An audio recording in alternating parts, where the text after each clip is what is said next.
Pega a sua Bíblia aí, por favor, e abra comigo no primeiro livro dos Reis, capítulo 18 e verso 41.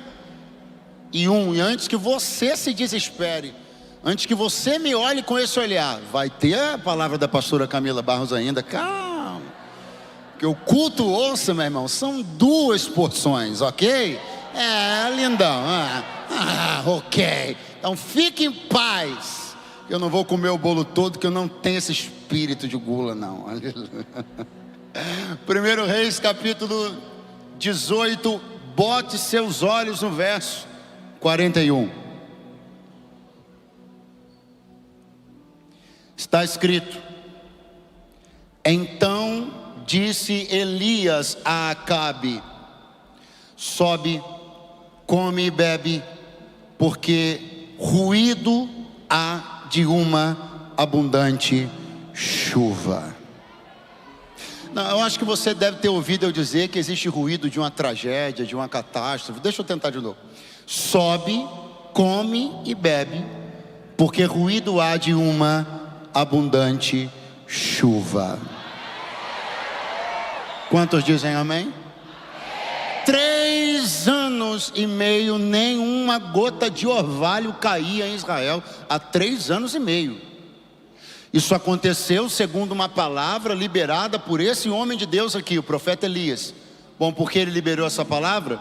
Porque o povo de Israel tinha se distanciado do Senhor e inclinado o seu coração para acreditar e cultuar num Deus pagão chamado Baal.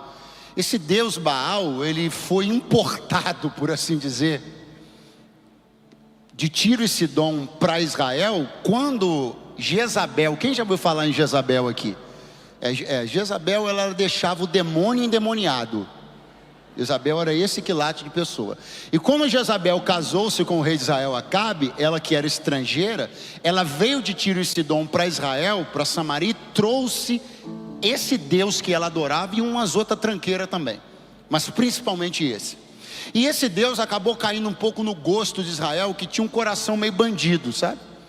Era um povo complicado, um povo que era tendencioso a se inclinar a paixões devocionais diferentes, e Deus sempre trabalhando com eles, moldando, e vai e vem, e aquela coisa toda.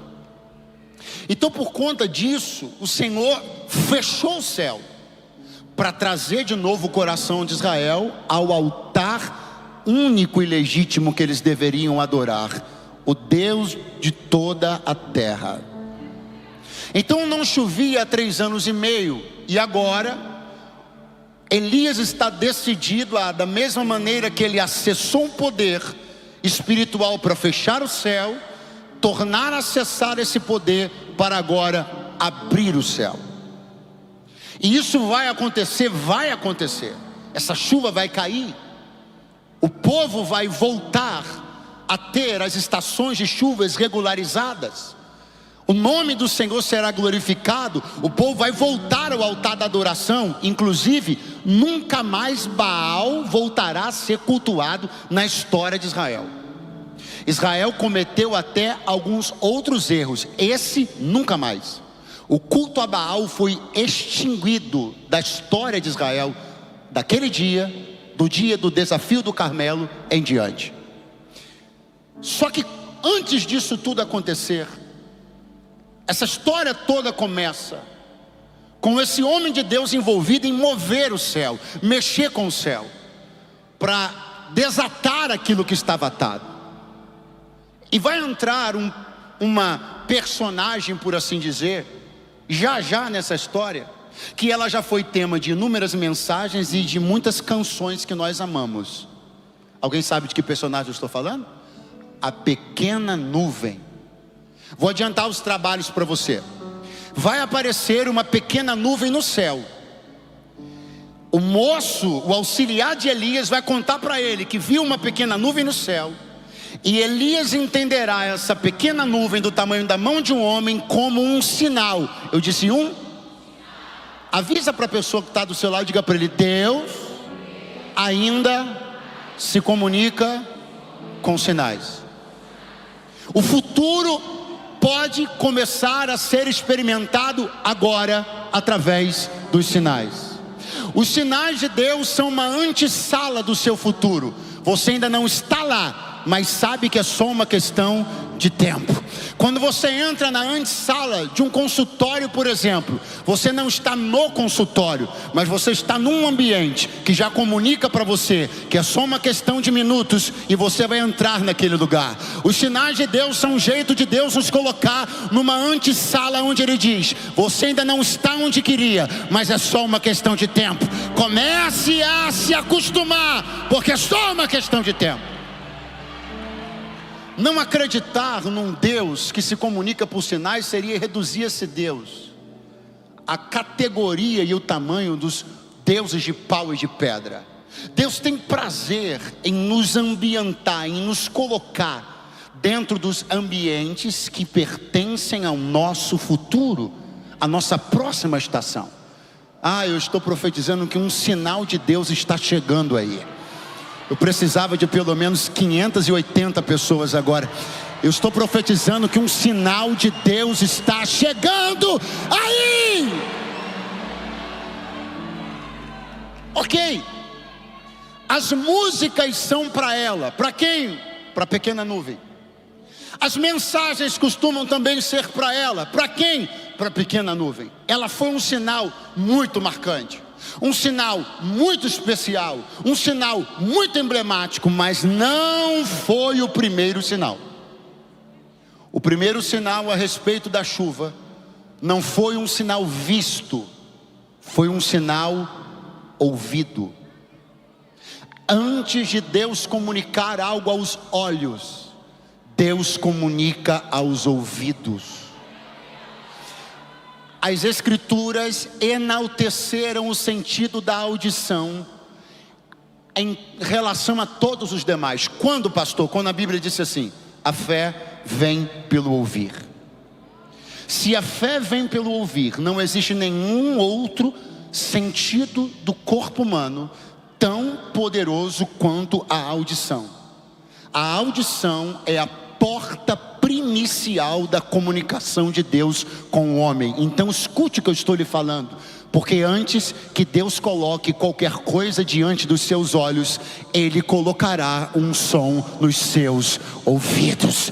Nós não viemos aqui para sermos chocados por imagens diante dos olhos, mas para sermos estremecidos por aquilo que nos chegará aos ouvidos. Tudo que você está vendo aqui só existe para contribuir com aquilo que você vai ouvir aqui. É tudo sobre ouvir. Elias disse assim: olha, eu ouvi um ruído de uma abundante chuva. Antes que a nuvem aparecesse no céu, o som da chuva veio nos ouvidos de Elias. Eu queria que você segurasse a mão de alguém bem perto de você agora. Eu não vou te pedir isso muitas vezes, mas eu queria que você desse uma acordadinha nessa pessoa e me ajudasse a pregar dizendo para ele: vai chegar primeiro nos ouvidos, depois vai chegar nos olhos. Não tenha pressa de ver, tenha pressa de ouvir. Quem está com pressa de ouvir? Quem está com pressa de ouvir? Oh, glória! Escute. Quando Elias mandar o moço dele dar uma olhada no céu, o moço dele vai voltar na 7ª vez e vai dizer assim para Elias: eu vi uma coisa. O moço não está empolgado, ele está relatando aquilo sem nenhum entusiasmo. Sem nenhum entusiasmo, o moço olha para Elias e diz assim: eu vi uma coisa. O que é que você viu? Uma nuvem. Mas olha, profeta, não se anima muito não. É do tamanho da mão de um homem. Elias levantou, se ajeitou e falou assim: desce depressa e fala para Acabe que se ele não correr agora, o temporal pega ele no meio da estrada. Não, eu penso nesse moço, olhando para Elias e pensando assim, cara, eu acho que ele não entendeu o que eu falei. É como se ele tivesse falado uma coisa e Elias tivesse escutado outra. Não há entusiasmo nenhum quando ele diz, eu vi uma nuvem. Mas há entusiasmo em Elias. E eu preciso que você entenda uma coisa. Você está perdendo tempo demais esperando o entusiasmo de pessoas. Segura. Pastor, que pessoas? Escuta, meu filho. Por que há entusiasmo em Elias e não há entusiasmo no rapaz? Por que o rapaz não entendeu nada com aquilo que viu? Elias entendeu tudo. Por que a visão não empolgou o rapaz, mas empolgou Elias? Porque a visão convergiu, a visão se alinhou, a visão combinou com o que Elias tinha ouvido. Pastor, onde você quer chegar? Não, eu já cheguei. Você não pode esperar das pessoas que não ouviram o que você ouviu, a mesma empolgação que você. Então, por favor, Lagoinha, levante a mão mais alto que você puder, porque eu não vou sair daqui esperando que gente que não participou dessa noite tenha a mesma empolgação que eu. Eu estou empolgado porque eu sei o que Deus falou aqui. Eu sei.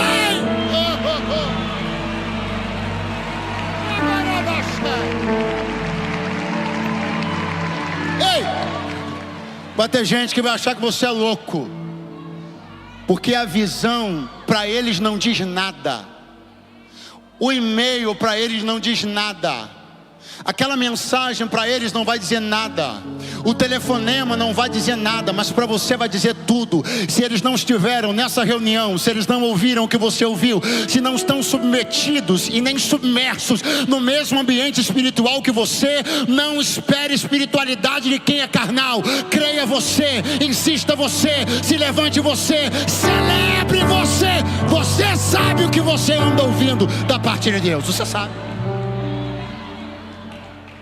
Você sabe o que você anda ouvindo da parte de Deus. Elias olhou para o rei de Israel. Para quem ele olhou? Não, muito fraco. Para quem ele olhou? Falou para ele assim, ó, rei, faz o seguinte, vai organizar a festa, sobe, come e bebe. Então ele está dizendo assim, ó, vai festejar, eu vou no monte orar, porque eu já ouvi ruído de chuva. Então faz o seguinte, você fica com a festa, eu fico com a oração. Mas ele falou isso para quem mesmo, gente? Para o rei de? Aonde há 3 anos e meio não chovia? Vamos de novo. Aonde há 3 anos e meio não chovia? Qual era a terra que precisava de chuva? O rei de que terra estava envolvido nesse problema? E o profeta olha para ele e diz assim, vai festejar, deixa que eu oro. Responda para mim com sinceridade, não é pegadinha não. O que é mais fácil? Orar ou festejar? Não, pode responder, não é pegadinha. Abaixa só um pouquinho aqui no monitor, mas tá ótimo. Vamos de novo. O que é mais fácil? Festejar ou orar? O que é assim mais empolgante? Festejar ou orar? Elias pegou a tarefa mais difícil e matou no peito, disse, eu oro. Pegou a tarefa mais fácil, olhou para o rei e disse, fica com essa. Você festeja, eu oro. Pastor, mas ele não era o rei? Era. Mas ele não tinha responsabilidade? Depende de qual responsabilidade. A responsabilidade de Acabe era política. Ele não tinha autoridade espiritual. Se você chama uma autoridade política para entrar numa questão espiritual, pensando que isso vai ajudar, não ajuda, só atrapalha. O que é espiritual é espiritual, o que é social é social, o que é político é político. Elias olhou e disse, Acabe, vá fazer política, deixa que o espiritual eu cuido.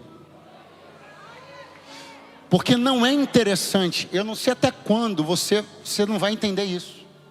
Não é interessante chamar pessoas para um momento espiritual que não estão em conexão espiritual, só para que você dê a aparência de uma coisa mais encorpada, tem mais gente comigo, tem mais gente fazendo, tem mais gente. Não, não tem nada. É um monte de gente que só sabe fazer política, metido em ambiente espiritual, sem ter noção nenhuma do que está fazendo. Pastor, mas eu gosto dele, eu gosto dela. Eu entendo, chama ele para o dia da festa. Tranquilo. Agora não pense que trazer, importar pessoas do mundo carnal para as coisas espirituais, só porque você acha que tem que dividir o peso. Meu irmão, isso é bobagem. Matematicamente, se você somar 2 números positivos, você vai ter um aumento, sim ou não? Vamos de novo. Você não faltou essa aula, né? Matematicamente, se você somar 2 números positivos, vai ter um acréscimo, não vai? Espiritualmente, nem sempre. Eu estou de joelho dobrado aqui, eu sou Elias. Acabe, dobra o joelho aqui também, que tu é o rei. Tu tem que orar, infeliz, vem cá. Matematicamente, 1 mais 1, 2. Aumentou, sim ou não? Mas espiritualmente dividiu. O coração de Acabe não está naquilo, ele não tem conexão espiritual, ele não entende nada a respeito daquilo. Então pense comigo, você está achando que está somando e está dividindo. Trazer pessoas que não estão na sintonia do que Deus está fazendo na sua vida, só para dar mais corpo, só para a foto ficar mais legal, isso não ajuda em nada. Se você tiver que matar essa bola no peito sozinho, mata. Se você tiver que correr e cabecear, vai.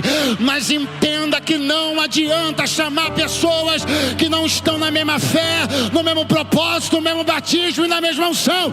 Ei, levante a mão mais alto que você puder. O espiritual tem que ser com os espirituais.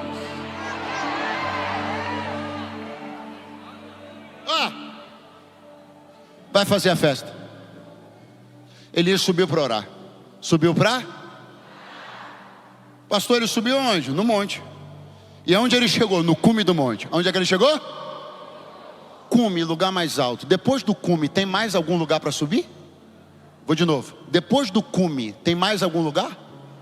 Chegou no cume, o homem já diz, né? Está no cume. Lugar mais alto. Tem mais para onde subir não. Quando Elias chegou no ponto do monte que não tinha mais para onde subir, ele desceu. Pastor, não entendi. Voei, vem.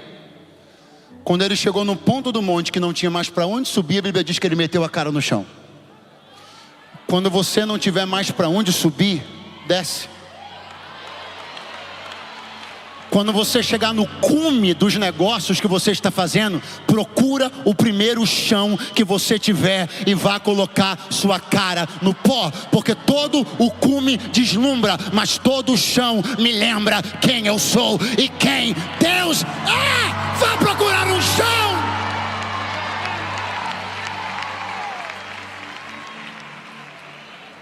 Objetive os cumes, mas logo ache o chão.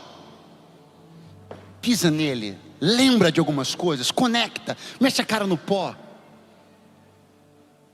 Então escute, quando Elias chega no cume do monte, ele coloca a cara no chão, olha para o moço dele e diz assim: vai,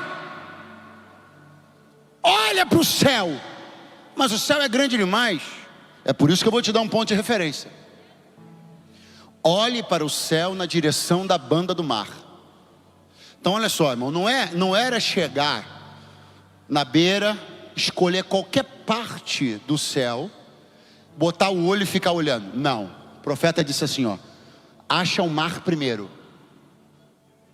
Aonde tiver a banda do mar, tu sobe o olho e fica olhando para o céu.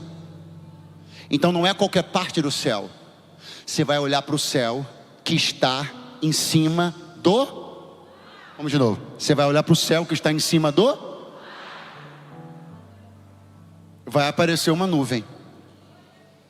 Não é grande, não é densa, não é carregada, não é com aquelas caras de trovão. É pequena. Só que a Bíblia diz que esta nuvem subiu do mar. Quando Elias ouviu falar da nuvem, ele disse: pode correr. Pode correr e mandar Cabe correr também, porque o que está vindo aí é chuva pesada. Eu penso no moço olhando e dizendo assim: mas ele não entendeu que a nuvem é pequena? E Elias teria dito para ele: você que não entendeu de que banda a nuvem veio. Pastor, não entendi. Vai entender agora. Aonde as maiores tempestades nascem? No mar. O sinal era pequeno, mas a origem era grande. O sinal era pequeno, mas a fonte era confiável. Não era sobre o tamanho do sinal, era sobre quem emitiu o sinal. Eu tenho uma palavra de Deus para te entregar, e vou entregá-la aqui e agora. Você andou se deslumbrando com alguns aparentes grandes sinais, que não passavam de pirotecnia, de gente vazia, sem compromisso, sem idoneidade, sem honestidade. E muitas vezes fontes boas emitiram sinais para você, e você não acreditou, porque pareciam pequenos. Mas o Deus desta casa me trouxe aqui para dizer: vai ser um sinal de uma fonte incrível. Eu vou mandar um sinal que vai subir do coração dos mares, aonde nascem as grandes tempestades.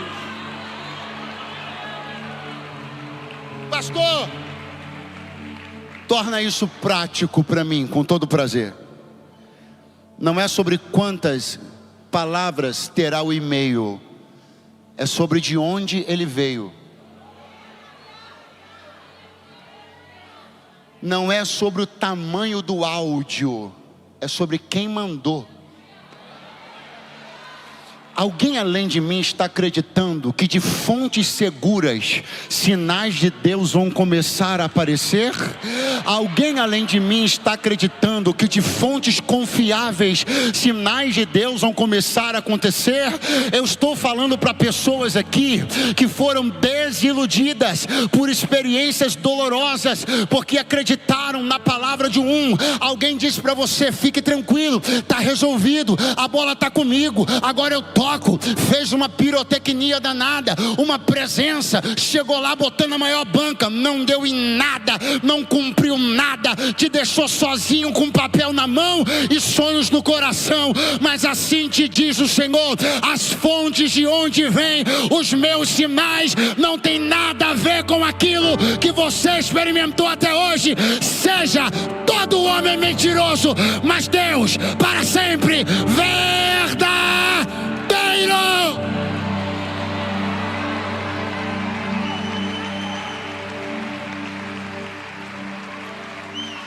Ele não é homem para que minta.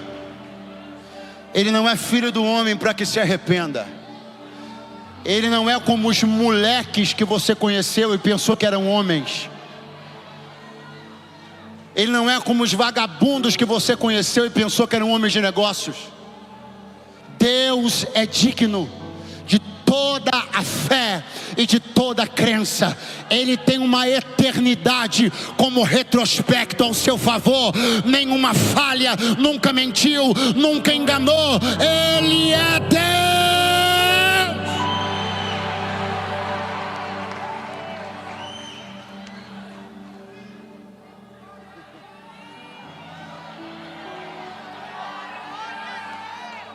Quanto que você viu?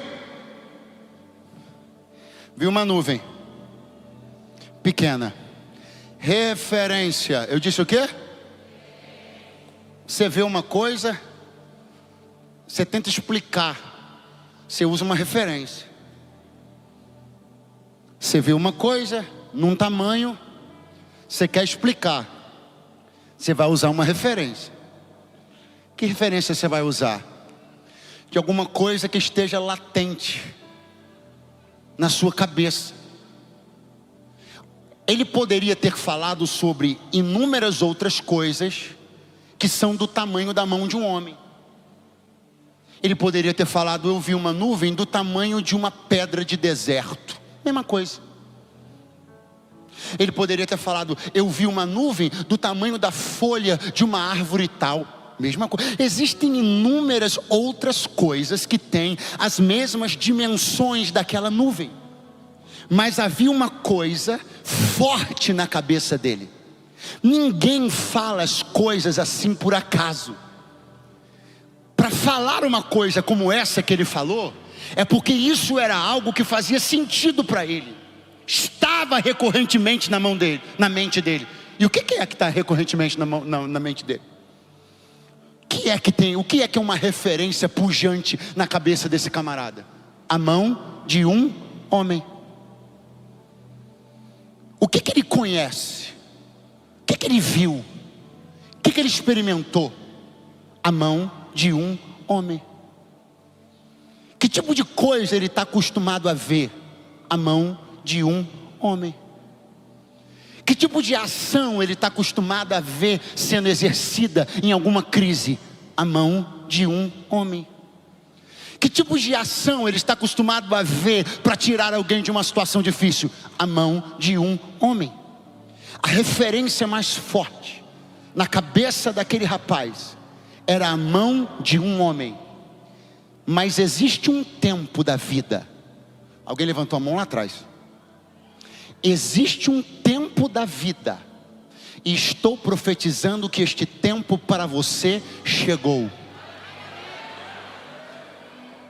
onde tudo que você conheceu a respeito da mão dos homens, gerindo crises, desatando nós, prestando socorro, dando auxílio, ajudando em dificuldades, tudo que você conheceu, todas as suas referências sobre o poder da mão dos homens, será substituída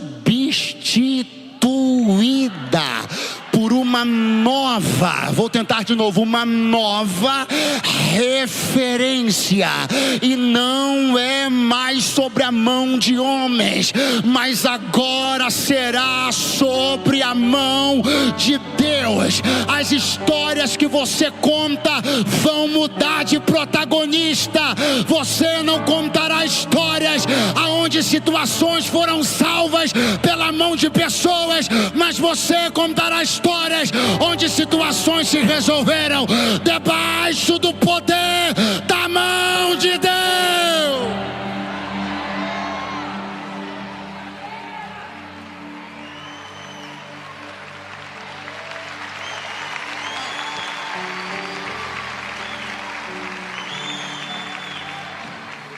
Deus me trouxe aqui para dizer uma coisa para alguém. Sabe por que tudo isso está acontecendo? Sabe por que as coisas estão desse jeito? Porque toda a referência que você já teve até hoje sobre o socorro foi o socorro da mão dos seus amigos. Toda a referência que você já teve até hoje sobre questões clínicas e de saúde foram as mãos dos hábeis médicos que cuidam da sua família há tantos anos.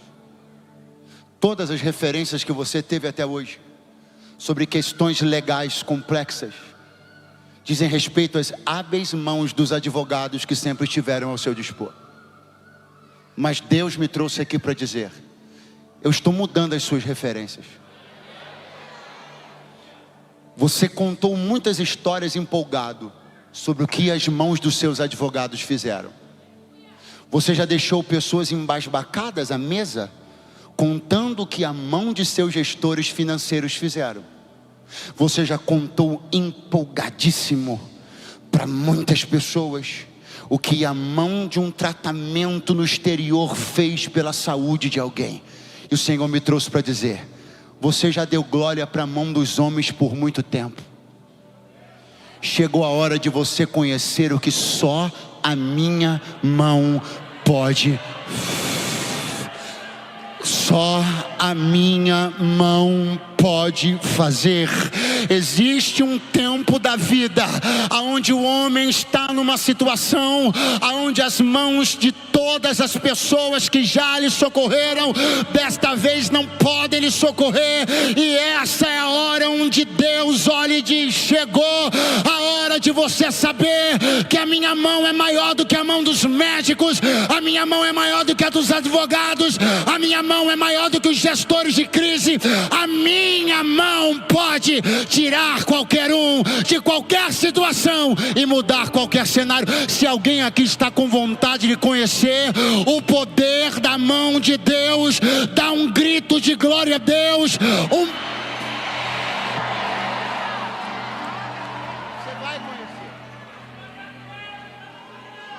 Você vai conhecer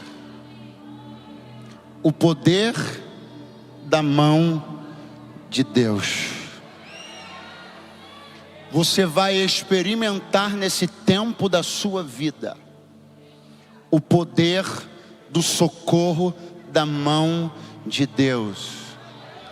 Quando você percorrer seus contatos telefônicos e perceber que não obteve sucesso, você vai conhecer a mão de Deus.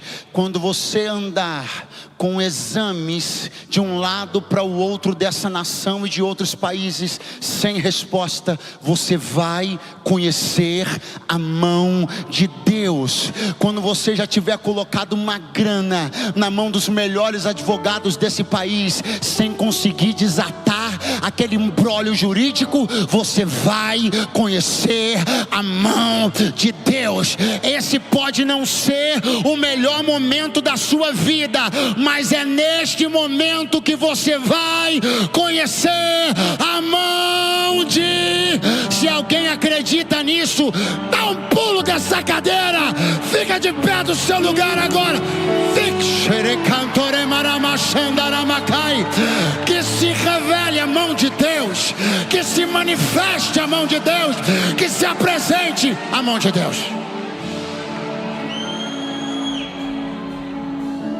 Que se manifeste a mão de Deus, que se apresente a mão de Deus,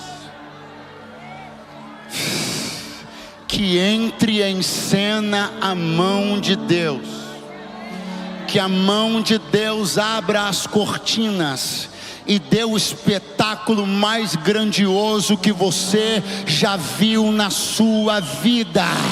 Eu estou profetizando para um povo apaixonado pela voz de Deus. Assim diz o Senhor desta casa: você vai experimentar o poder da minha mão. Tire as suas mãos, porque quem vai colocar as mãos nesta causa agora sou eu.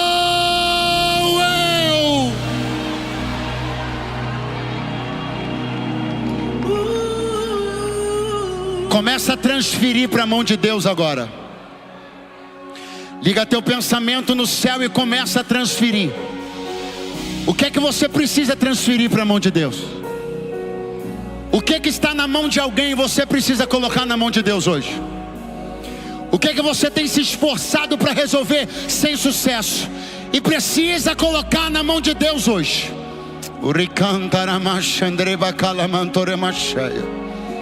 Começa agora. Começa a ligar o teu pensamento no céu agora. Verbaliza. Não fica com vergonha não. Fala para o teu Deus. Diga: Senhor, estou tirando a mão. Estou colocando na tua mão essa causa hoje. Estou colocando nas tuas mãos esta causa hoje. Eu estou soltando o leme. Eu estou soltando o leme. Eu estou soltando o leme. Parece que está